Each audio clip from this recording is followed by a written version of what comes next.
On the news tonight, Zamfara State Health Workers Unions embarks on a 7-day warning strike. Chief of Army Staff Commissions renovated Kanuma Primary Health Care. Plus, Falis Secondary School face awareness visit to Nta Gusau.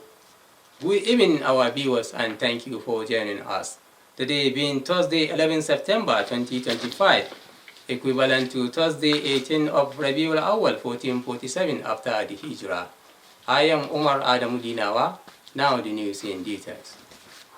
The Joint Health Sector Unions and the Assembly of Healthcare Professionals Jesus and Forest State Chapter have announced plan to embark on a 7-day warning strike beginning from Thursday, 11 September 2025 by 12 a.m. This follows the expiration of a 14-day ultimatum the unions earlier issued to the Forest State government to, among other things, address an alleged wide disparity in the payment of salaries to medical and health workers in public hospitals across the state. In response to the issues raised by Jesus, the Zamfara State government, through the Commissioner of Health, Dr. Nafisa Muhammad Maradun, said the present administration of Governor Doda Lawal remains fully committed to the welfare of all health workers in the state, saying that the recent government decision to implement a salary increase was a strategic step aimed at motivating our dedicated medical professionals. Also, the measure was part of a phased approach to addressing the remuneration of all the health workers in the state. The Commissioner further said it is disheartening that the union has chosen to embark on a strike at a time when our collective focus should be on containing the cholera outbreak, which has affected several communities in the state. She added that the health and the safety of Zamfara citizens shall be the top priority now. Dr. Nafisa therefore urged the union to reconsider their action and return to the negotiation table to find a mutually beneficial solution.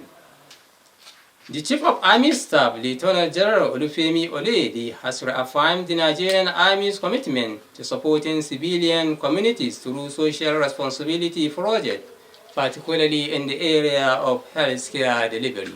The commissioning ceremony was held at the Primary Healthcare Center in Kanuma, Maru local government area of Zamfara State. Our correspondent Bello Sani completes the report. The remodeling and renovation of the Primary Healthcare Center Kanuma form part of the Nigeria Army's corporate social responsibility aimed at improving access to quality healthcare services for citizens, particularly in underserved communities. The project includes the total renovation of the facility, the provision of medical equipment, an ambulance, and the rehabilitation of critical structure to meet modern healthcare standards. Inaugurating the project, the Chief of Army Staff, represented by the Commander 1 Brigade, Brigadier General Mustafa Jimo, stressed that the Nigerian Army's role goes beyond defending the nation's territorial integrity. He explained that such interventions demonstrate the Army's determination to foster stronger ties with the host communities while addressing pressing social needs. On behalf of the Chief of Army Staff, I wish to reassure you that the Nigerian Army will continue to support national development initiatives across the country. Together, we will build a community that is safe, healthy, and prosperous. In his remarks, the facilitator of the project, Major General Abdullahi Kanuma, asked the benefiting communities to take ownership of the facility and ensure its proper maintenance. This newly renovated and remodeled hospital was sponsored by my Chief of Army Staff, Lieutenant General O.O. Oloide. I can see the police, the civil defense, and all the security agencies that are here. I want to thank you all and ask you to please continue with the good work we are doing so that my people can have time to sleep. Because if they don't sleep, I will never sleep.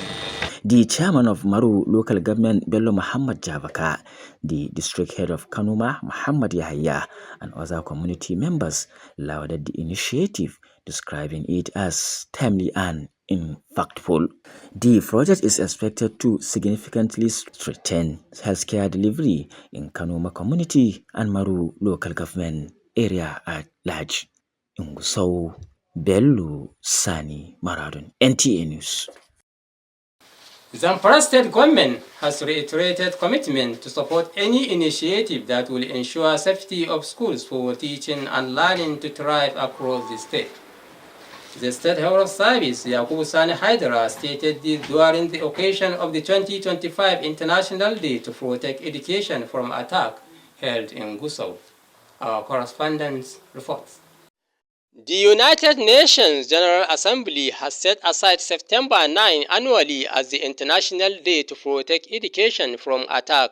This is aimed at raising awareness about millions of children affected by conflicts who cannot safely attend schools and provide solutions to the problem. The Permanent Secretary of the State Ministry of Education, Science and Technology, Maryam Yahya Shantali, said despite security challenges facing the state, schools ought to remain safe so that no child will be left behind. Let us renew our commitment that never again shall insecurity rob our children of their dreams. Protecting education is not merely a duty, it is a moral obligation and a legacy we owe the next generations. The head and education officer of Save the Children International, Richard Teddick, who presented paper on Safe School Declaration in Nigeria and the need for collective engagement to prevent education and schools against any attack, advocated for an increased opportunity for children to speak out. When you are stronger together, you are able to achieve together. So now that's one thing with Safe School Declaration. So we are all stakeholders to ensure that our schools are safe for children to learn. The State Head of Service, Gusau News, who noted that the state government will support any initiative that will increase safety of our schools. He said training of teachers on security tips and security tactics will soon commence in the state. Highlight of the event were contributions and the goodwill messages by traditional rulers, government officials, teachers, and the students.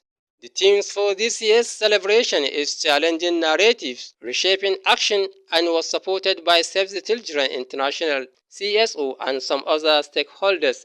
NTA News. Parents and guardians have been called often to register their wards with the police secondary school Gusau. The call was made by the commandant of the school, Superintendent of Police Kabir Ibrahim, while on a courtesy visit of awareness to Nta Gusau. Correspondent Ilyas Allau has more on the report. The new commandant of the school, Superintendent of Police Kabir Ibrahim, was at the station to solicit for collaboration with the management of NTA in order to create awareness about the police secondary school in Gusau. He said his administration will work hard to upgrade the standard of the school so that it can compete with other police secondary schools across the nation. The commandant promised to work hand in hand to reach out to the masses, advocating the importance of the school in the state as well as inform them that the school is not only for the children of police, it's for everyone. The school is well established. We have all the boarding system. And we are calling on the good people of Gusau local government in particular and Zamfara in general. The school is one of the schools in the northwest that was established under the Nigerian Police Force. The school is meant for the general public. That's why we are here. In her response, the general manager of the station, Hajia Zainab Saidu Abdel Nasir, welcomed the newly commandant and assured the commandant of maximum support and cooperation in the area of awareness for him to succeed in his administration. One interesting thing about the school, as they have explained to us, is that they have over 50 teachers, which is a plus. And then they have been able to maintain some certain programs that are not readily available in other schools these days, which includes the evening and night prep, which is not available in a lot of schools in Nigeria. So our assurance to them is that we are always ready to work with them in their responsibilities. During the meeting, meaningful ideas were discussed to finding solution for the progress of the school. In Gusau, Ilyas Allau, NTA News. The Nigeria Security and Civil Defense Corps has again pledged zero tolerance for any forms of criminality and unethical activities in the country. The Public Relations Officer of the command, Umar Muhammad Mansour, stated this while parading a vehicle believed to be used in conveying petroleum product to unknown destination without clearance from authorities. Our correspondent Aliyu Shehu has the details. The suspected driver, Abbas Umar, 40 years old, was apprehended along Jangebe axis of Talata Mufara local government area in Zamfara state with 40 jerrycans filled with petroleum products suspected to be transported to bandits. The petroleum product, which is said to be worth 1,171,000 naira, was obtained contrary to the national and state executive order that regulate the purchase of petrol products in jerrycans in large quantity. A total of 1,260 liters were apprehended without operating license or clearance from due authority, that is the Ministry for Internal Security and Home Affairs here in Zamfara State. The PMS was intended for that spot of Jengibi village, Talata Mafara, a village harboring bandits and banditry activity. The spokesman further said NSCDC is poised at eliminating all elements of criminality among the society. He also stated that they will remain relentless and proactive in their fight against conspiracy and other societal vices across the state. In Gusau, Aliyu Shehu, NTA News. With the report on NSCDC, we conclude our news tonight. Thanks for watching. Good night.